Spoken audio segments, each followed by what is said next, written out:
रवि का तर्क, हिंदू मृत शरीरों को जलाते क्यों हैं? पारंपरिक आध्यात्मिक विश्वास, प्राचीन मिथकों, ब्रह्मांडीय तत्वों और संभवतः एलियन ग्रह प्रभावों से जुड़ी एक रहस्यमयी दृष्टिकोण और मृत्यु के बाद देवताओं से मिलने की संभावना।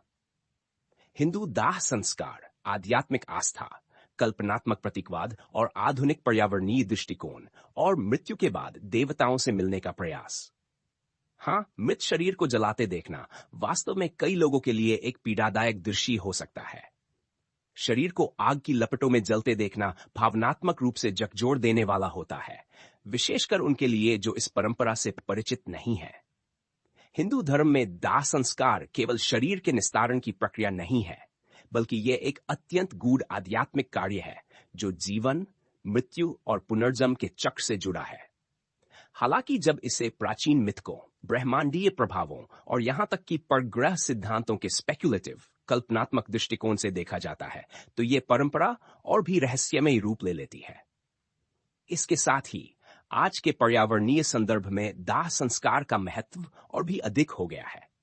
ये लेख इन सभी पहलुओं की पड़ताल करता है, पारंपरिक हिंदू मान्यताओं से लेकर उन्नत प्राचीन तकनीकों और आधुनिक पर्यावरणीय लाभों तक। पारंपरिक हिंदू विश्वास, दाह संस्कार का आध्यात्मिक महत्व। हिंदू धर्म में यह मान्यता है कि आत्मा आत्मन अमर है और शरीर नश्वर। मृत्यु के बाद आत्मा को उसके भौतिक बंधनों से मुक्त करने के लिए शरीर का दाह अत्यंत आवश्यक है। यह आत्मा को पुनर्जन्म या मोक्ष मुक्ति की ओर अग्रसर करता है। अग्नि को हिंदू धर्म में एक देवता, अग्निदेव के रूप में पूजा जाता है। दाह संस्कार में अग्नि शरीर को शुद्ध करता है और आत्मा को दिव्य लोकों में पहुंचाने के लिए दूत का कार्य करता है। जैसे जैसे शरीर अग्नि में जलता है, यह जीवन की नश्वरता और आत्मा की ऊर्ध्वगामी यात्रा का प्रतीक बन जाता है। स्वर्ग और देवताओं की दिशा हमेशा ऊपर मानी गई है। रवि का तर्क, प्राचीन प्रतीकों को आधुनिक कल्पनाओं से जोड़ना। रवि का विश्लेषण पारंपरिक आध्यात्मिक दृष्टिकोण को वैज्ञानिक और कल्पनात्मक दृष्टिकोण से जोड़ता है। उनका मानना है कि प्राचीन मनुष्यों ने ज्वालामुखी विस्फोट, उल्कापात, आकाशीय बिजली आदि जैसी प्राकृतिक घटनाओं को देखकर अग्नि को दिव्य यात्रा का माध्यम माना। 1. आकाशीय और तकनीकी घटनाओं का प्रारंभिक अवलोकन। प्राचीन लोग आग उत्पन्न करने वाली घटनाओं जैसे उल्का वर्षा, ज्वालामुखी को देखकर यह मानने लगे कि आत्मा को ऊपर ले जाने के लिए किसी शक्तिशाली अग्नि की आवश्यकता है। अग्नि की लपटें आकाश की ओर जाती हैं, जिससे यह विश्वास बना कि आत्मा को स्वर्ग तक पहुंचाने का मार्ग अग्नि के माध्यम से ही संभव है। रॉकेट का उदाहरण। अग्नि एक ऊपर उठने वाली शक्ति के रूप में आधुनिक युग में रॉकेट्स अग्नि के बल से पृथ्वी के गुरुत्वाकर्षण से बाहर निकलकर आकाश में जाते हैं। रवि का तर्क है कि प्राचीन समय में जब तकनीक नहीं थी, तब अग्नि को आत्मा को ऊपर ले जाने वाली शक्ति के रूप में देखा गया। अग्नि जैसे एक प्रतीकात्मक रॉकेट फ्यूल बन गई। दाह संस्कार एक प्रतीकात्मक रॉकेट जैसा से रॉकेट लपटों और धुएं के साथ उड़ान भरता है, वैसे ही दाह संस्कार आत्मा को शरीर से मुक्त करके उसे ऊपर की ओर भेजने की एक रस्म बन जाती है। सौर मंदिरों की रचना रॉकेट जैसी हिंदू मंदिरों की शिखर आकृति रॉकेट के जैसे ऊपर की ओर जाती हुई प्रतीत होती है। मंदिरों के शीर्ष पर स्थित कलश को अंतरिक्ष यानों की हीट शील्ड से तुलना किया जा सकता है। यह संकेत देता है कि हो सकता है प्राचीन मंदिरों की वास्तुकला किसी आकाशीय या परग्रह प्रेरणा से प्रेरित रही हो। अग्नि शुद्धिकर्ता और माध्यम। हिंदू विचारधारा में अग्नि केवल शुद्धिकरण का साधन नहीं है, बल्कि यह आत्मा को भौतिक बंधनों से मुक्त कर ईश्वरीय लोकों तक पहुंचाने का माध्यम भी है, जैसे अंतरिक्ष यान पृथ्वी के गुरुत्व से मुक्त होता है। 6. पुष्पक विमान और दिव्ययान। रामायण और महाभारत जैसे ग्रंथों में पुष्पक विमान, ब्रह्मास्त्र जैसे आधुनिक यंत्रों के समकक्ष दिव्य तकनीकों का उल्लेख मिलता है। यह दर्शाता है कि प्राचीन लोग शायद उन्नत तकनीकी घटनाओं से परिचित रहे हों। ऐसे में दाह संस्कार इन दिव्ययानों की नकल हो सकता है। महाभारत के संजय, पहले ड्रोन ऑपरेटर। महाभारत में संजय राजा धृतराष्ट्र को युद्ध का आंखों देखा हाल तत्काल सुनाते हैं। ये आधुनिक लाइव ब्रॉडकास्ट या ड्रोन कैमरा जैसा प्रतीत होता है।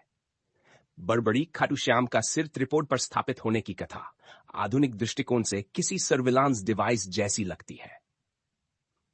परग्रह प्रभाव की कल्पनाएं कुछ शोधकर्ता मानते हैं कि प्राचीन सभ्यताओं को एलियन सभ्यताओं से जानकारी मिली हो सकती है। अफ्रीका की डोगन जनजाति के लोग सिरियस तारे की जानकारी पहले से रखते थे। यह ज्ञान आधुनिक विज्ञान ने बाद में प्रमाणित किया। तो क्या हिंदू परंपराएं भी ऐसी किसी प्रेरणा से बनी? हिंदू पंचांग का विकास कैसे हुआ? पंचांग एक गहन खगोलीय गणनाओं पर आधारित हिंदू कालगणना है। इसे आर्यभट्ट, वराहमिहिर, भास्कराचार्य जैसे विद्वानों ने विकसित किया। इन्होंने ग्रहों की स्थिति, पाठ ग्रहण आदि की सही गणना की। एंटिकाइथेरा मैग्निम 10 साल पहले समुद्र में डूबी एक नाव से प्राप्त यह यंत्र एक यांत्रिक खगोलीय कंप्यूटर था।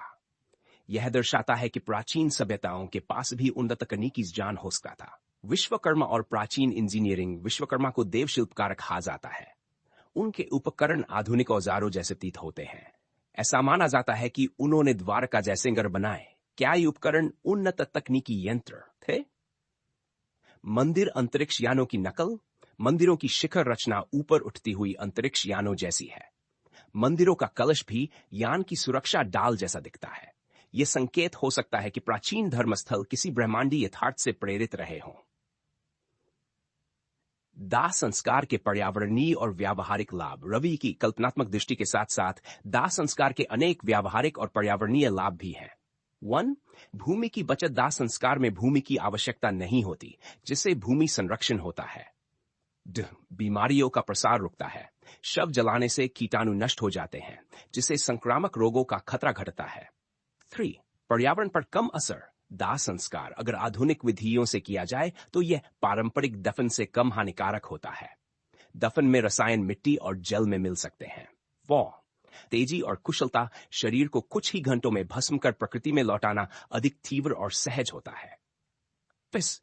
पर्यावरण अनुकूल नवाचार। गैस, इलेक्ट्रिक और जल अपघटन जैसे नए विकल्प दाह संस्कार को और भी हरित बना रहे हैं। निष्कर्ष। आध्यात्मिकता, कल्पना और सततता का संगम हिंदू धर्म में दाह संस्कार आत्मा की दिव्यता की ओर यात्रा का प्रतीक है। यह केवल धार्मिक कार्य नहीं, बल्कि आत्मा के ऊर्ध्वगमन की एक परिकल्पना भी है। रवि का दृष्टिकोण इस परंपरा को प्राचीन विज्ञान, रहस्य और आधुनिक पर्यावरणीय चेतना से जोड़ता है। आज की दुनिया में जहां भूमि संकट, रोगों का खतरा और पर्यावरणीय चेतना बढ़ रही है, दाह संस्कार एक व्यावहारिक, सुरक्षित और टिकाऊ विकल्प बन गया है। ये परंपरा दर्शाती है कि मनुष्य का उद्देश्य केवल इस जीवन में नहीं, बल्कि मृत्यु के बाद भी किसी दिव्य यात्रा की ओर अग्रसर रहना है, चाहे वह धार्मिक श्रद्धा से हो या ब्रह्मांडीय कल्पनाओं से प्रेरित प्रतीकात्मक उड़ान हो। रवि पलवनकर, ठाणे, महाराष्ट्र, भारत।